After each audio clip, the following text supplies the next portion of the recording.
Alors voici la quatrième vidéo sur le chapitre numéro 2, la création des chaînes de montagne. Il nous reste les traces des événements de subduction, c'est-à-dire que on va, au beau milieu des Alpes, au beau milieu d'une chaîne de montagne, on va retrouver des traces de subduction. D'abord, on va essayer d'expliquer ce que c'est la subduction pour essayer de voir au niveau de la croûte continentale comment on retrouve ces traces de subduction. Alors, qu'est-ce qui se passe lors de la subduction? Lors de la formation d'un océan, vous avez la remontée d'une roche, des roches du manteau qui sont dues à une remontée de chaleur.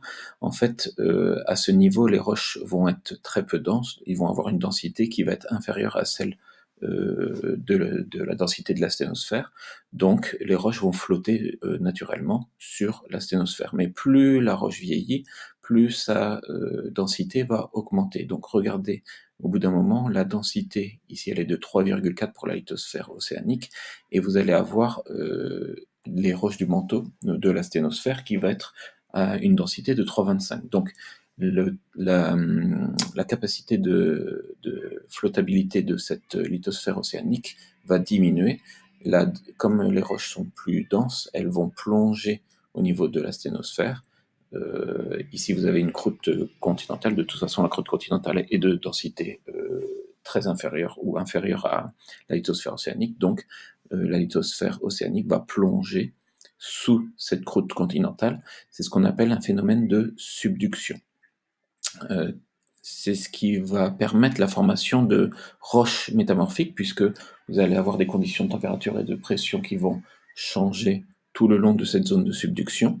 À l'origine, vous avez les roches de la lithosphère océanique qui correspondent à des gabbros, et grâce au métamorphisme, vous allez avoir la naissance de nouvelles roches euh, que l'on appelle des métagabbros. Donc c'est plusieurs types de roches que l'on va pouvoir observer.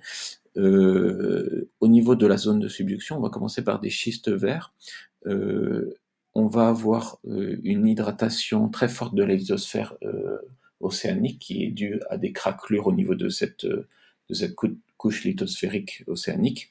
Eh bien, on va voir apparaître des minéraux que l'on va appeler des chlorides, qui correspondent justement à cette hydratation de la lithosphère océanique, et les chlorides sont de couleur verte, donc ils vont former une roche que l'on appelle des schistes verts. Si on augmente les conditions de pression et de température, c'est ce qui va se passer justement lorsque cette croûte océanique va plonger sous la croûte continentale, eh bien, on va avoir de nouveaux minéraux que l'on appelle des glaucophanes, qui sont, eux, de couleur bleue. Alors, il y a une autre chose aussi, c'est que au niveau de cette zone, la température augmente et il va y avoir un phénomène de déshydratation qui va commencer, et on va obtenir des roches que l'on va appeler des schistes verts. Avec des conditions de pression et de température encore plus fortes, et on continue la déshydratation, eh bien on va voir apparaître deux nouveaux minéraux que l'on appelle le grenat et la jadéite qui est de couleur verte. Et ça va former des roches que l'on appelle des éclogites. Au niveau de cette zone de subduction, où se trouvent ces différentes roches? Eh bien, les schistes verts, c'est au début de la zone de subduction, là où il va avoir une hydratation de la roche, et qui va donner un métamorphisme et une roche que l'on appelle des schistes verts. Lorsque cette lithosphère va plonger, les conditions de pression et de température vont augmenter, donc on va obtenir des schistes bleus, et des pressions et des températures encore plus fortes vont permettre la formation d'éclogites.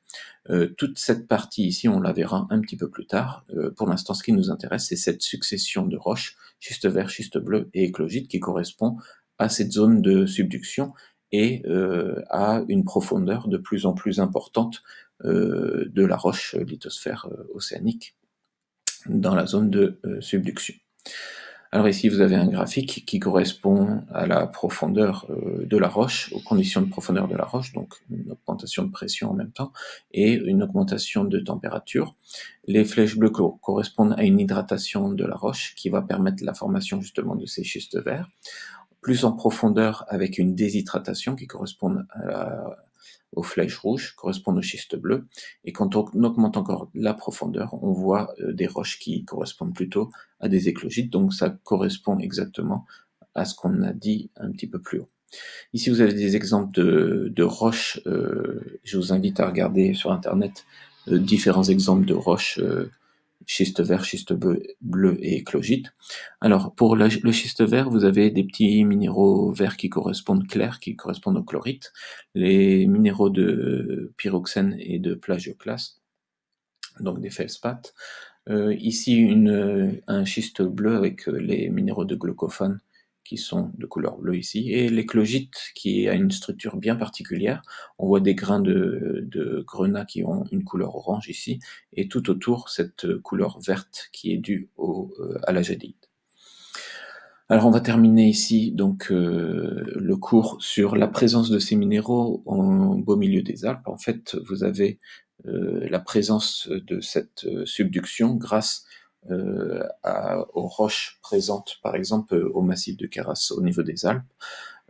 Ici, vous avez de façon grossière la représentation de la présence de différents minéraux. Ici, les éclogites, donc une subduction profonde.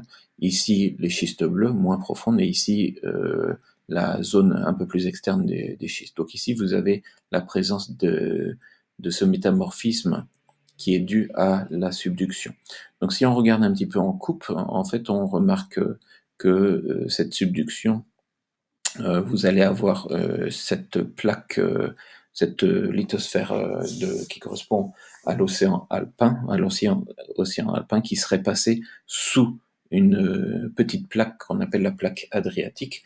Donc en fait, lors de la convergence, vous avez l'ancien océan alpin qui a disparu sous la plaque lithosphérique adriatique. Alors, on remarque aussi en profondeur des roches avec de nombreux plis. En fait, lorsque les roches sont plus en profondeur, elles sont un peu plus chaudes, donc elles vont se déformer et vont former des plis. Donc on va voir la présence de ces plis. Pareil pour un petit peu plus en surface. Les roches qui sont en surface sont un peu plus froides, donc elles vont subir une déformation plus cassante et vont former des failles inverses.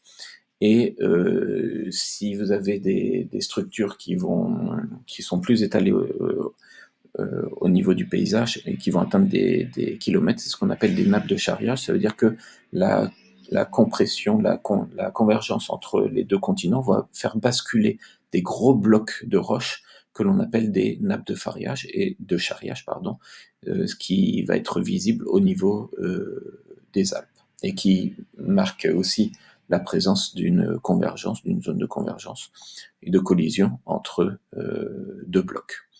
Donc ici, vous avez un résumé de ce qui s'est passé au niveau des Alpes avec la formation de l'océan alpin, avec les marges continentales passives, la lithosphère océanique. Ensuite, une zone de compression qui va se former avec la remontée de l'Afrique vers la plaque eurasienne et qui va aboutir à la disparition de l'océan alpin avec la présence des anciennes roches de cet océan alpin, avec la présence donc d'ophiolites au beau milieu de la croûte continentale, des marges passives, continentales passives qui sont encore présentes, et des roches ou des traces de subduction, des roches métamorphiques qui correspondent à la subduction. Donc voilà à peu près un résumé du cours, un petit peu rapide, j'en suis désolé, mais j'espère que ça a été relativement clair. Si vous avez des questions, n'hésitez pas pendant le cours.